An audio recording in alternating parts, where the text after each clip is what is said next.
تمہارے 40,000 سپاہیوں کے مقابلے میں میرے پاس 2.5 لاکھ ایسی فوج ہے جو بہترین ہتھیاروں سے مسلح ہے۔ اس کے جواب میں مسلمانوں کے سپہ سالار نے لکھا، مجھے تمہاری طاقت کا اندازہ ہے، لیکن تم یہ شاید نہیں جانتے کہ تمہارے سپاہیوں کے دلوں میں جس قدر زندہ رہنے کی آرزو ہے، میرے سپاہیوں میں موت کی تمنا اس سے کہیں زیادہ ہے۔ راجا نے کہا، دلیپ سنگھ، میں یہ چاہتا ہوں کہ راجکمار کی سپاہیانہ تربیت ابو الحسن کو سونپ دی جائے۔ تم اس سے ملو، اگر وہ یہ خدمت قبول کرے تو ہم اسے معقول معاوضہ دینے کے لیے تیار ہیں۔ دلیپ سنگھ کے کہنے پر ابو الحسن نے راجا کی دعوت خوشی سے قبول کر لی، لیکن معاوضہ لینے سے انکار کر دیا۔ 2 سال کی تربیت کے بعد ابو الحسن نے راجا سے کہا، اب آپ کا بیٹا فنون سپاہ گری میں اس ملک کے بہترین نوجوانوں کا مقابلہ کر سکتا ہے۔ راجا نے پوچھا، میں جاننا چاہتا ہوں کہ وہ تیر اندازی اور شاہ سواری میں خالد کا مد مقابل ہے یا نہیں؟ ابو الحسن نے جواب دیا، خالد نے اس عمر میں تیر و کمان سنبھالا تھا جب آپ کا راجکمار کھلونوں سے دل بہلایا کرتا تھا، اور اس عمر میں گھوڑے کی پیٹھ پر بیٹھنا سیکھا تھا جس عمر میں راجکمار کو نوکر کندھوں پر اٹھائے پھرتے تھے۔ خالد فطرتاً ایک سپاہی ہے اور راجکمار فطرتاً ایک شہزادہ ہے۔ اور راجکمار تیغ زنی میں کیسا ہے؟ وہ خالد سے عمر میں بڑا ہے، اس کے بازو میں اس قدر مضبوطی ہے۔ میں نے دونوں کا مقابلہ کرا کے نہیں دیکھا، لیکن میرا خیال ہے کہ وہ خالد کی نسبت زیادہ آسانی سے تلوار گھما سکتا ہے۔ راجا نے بیٹے کو بلا کر پوچھا، کیوں راجکمار، تم اپنے استاد کے بیٹے سے تلوار کے 2 ہاتھ دکھانے کے لیے تیار ہو؟ راجکمار نے جواب دیا، نہیں پیتا جی، وہ میرا چھوٹا بھائی ہے، اگر میں ہار گیا مجھے شرم آئے گی، اور وہ ہار گیا تو بھی مجھے ہی شرم آئے گی۔ ابو الحسن کی شادی کو 18 برس گزر چکے تھے۔ خالد کی عمر 16 اور ناہید کی عمر 14 برس تھی۔ خلیفہ ولید کی مسند نشینی کے ساتھ مسلمانوں کی نئی فتوحات کا آغاز ہو چکا تھا۔ ایک دن سندھی تاجروں کا جہاز آیا، ان کے ساتھ امان کا ایک عیسائی بھی تھا۔ سندھ کے تاجروں نے جزیرے کے عربوں سے ترکستان اور شمالی افریقہ میں مسلمانوں کی شاندار فتوحات کا ذکر کیا۔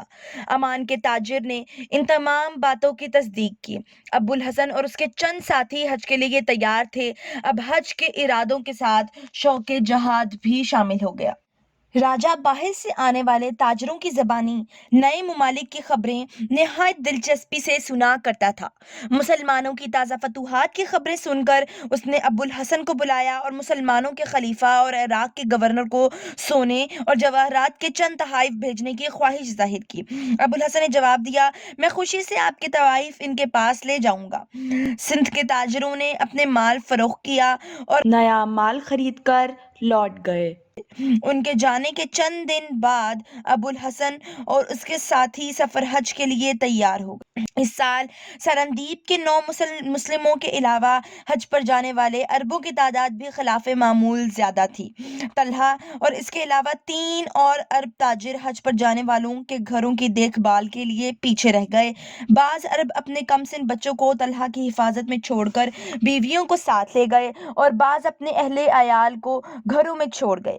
ابو الحسن اپنی بیوی اور بچوں کو ساتھ لے جانے کا ارادہ کر چکا تھا، لیکن سفر سے 3 دن قبل سلمہ اچانک بیمار ہو گئی اور اسے یہ ارادہ ملتوی کرنا پڑا۔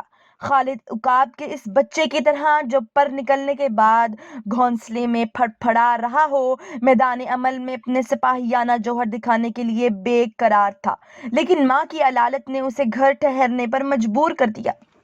ابو الحسن نے وعدہ کیا کہ واپس آتے ہی اسے عرب کی سیاحت کے لیے بھیج دے گا۔ رخصت کے دن سلمہ کو سخت بخار تھا، لیکن وہ انتہائی تکلیف کے باوجود بستر پر نہ لیٹی۔ شوہر کو الوداع کہنے سے پہلے اس نے سراپائے التجا بن کر کہا، دیکھیے میں بالکل تندرست ہوں، مجھے ساتھ لے چلیے، اپنے وعدے نہ بھولیے۔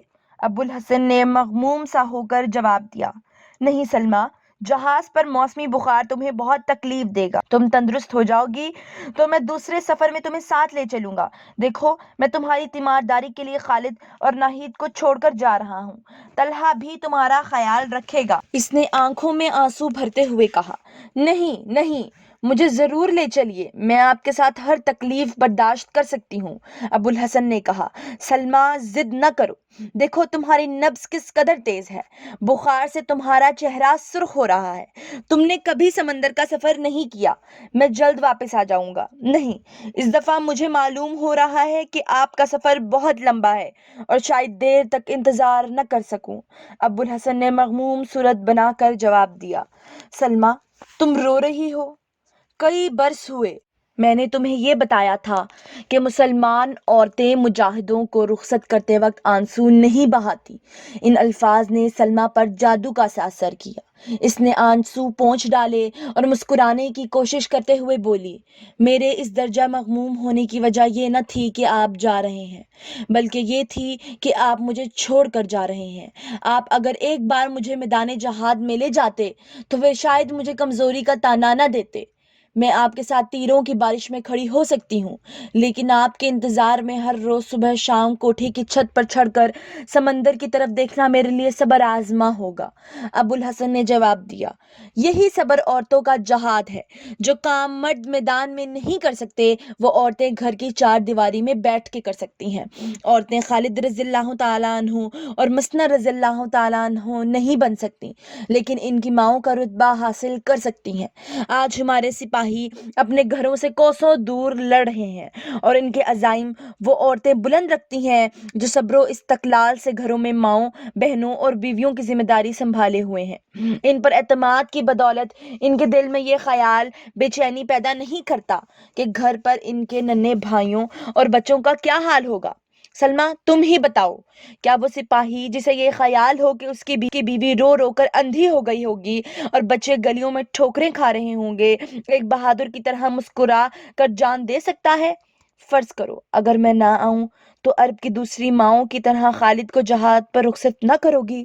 سلمیٰ نے جواب دیا، آپ یقین رکھیے، اگر آپ خالد کے لیے ایک برا باپ بننا گوارا نہیں کرتے تو میں بھی بری ماں بننا پسند نہیں کروں گی۔ شام کے وقت ابوالحسن کا جہاز روانہ ہوا۔ سلمیٰ ناہید کے ساتھ چھت پر کھڑی سمندر کی طرف دیکھ رہی تھی۔ ضبط کے باوجود اس کی آنکھوں میں آنسو آ گئے۔ ناہید نے کہا، امی جان، آپ نے ابا جان سے وعدہ کیا تھا کہ آپ ہمارے سامنے نہ آنسو بہائیں گی۔ سلمیٰ نے آنسو پونچھتے ہوئے جواب دیا، بیٹی، کاش میرے بس کی بات ہوتی، تمہارے باپ کے مقابلے میں میرا دل بہت کمزور ہے۔ سلمیٰ یہ کہہ کر بیٹھ گئی۔ ناہید نے اس کی نبض پر ہاتھ رکھتے ہوئے کہا، امی، آپ کو ابھی تک بخار ہے، آپ بستر پر لیٹ جائیے۔ تو لیجیے ناظرین، ہمارا پہلا باب یہیں پر ابوالحسن کے نام سے اختتام ہوتا ہے۔ اب میں اپنی اگلی ویڈیو میں آپ کو محمد بن قاسم کا دوسرا باب سنانے والی ہوں، جس کا نام ہے سرندیپ کے ساحل پر۔ تو کہانی کے ساتھ جڑے رہنے کے لیے ہمارے چینل کو لائک کیجیے، سبسکرائب کیجیے اور شیئر کرنا مت بھولیے، اور نئے نوٹیفیکیشنز حاصل کرنے کے لیے بیل آئیکن کو بھی دبائیے۔ خدا حافظ۔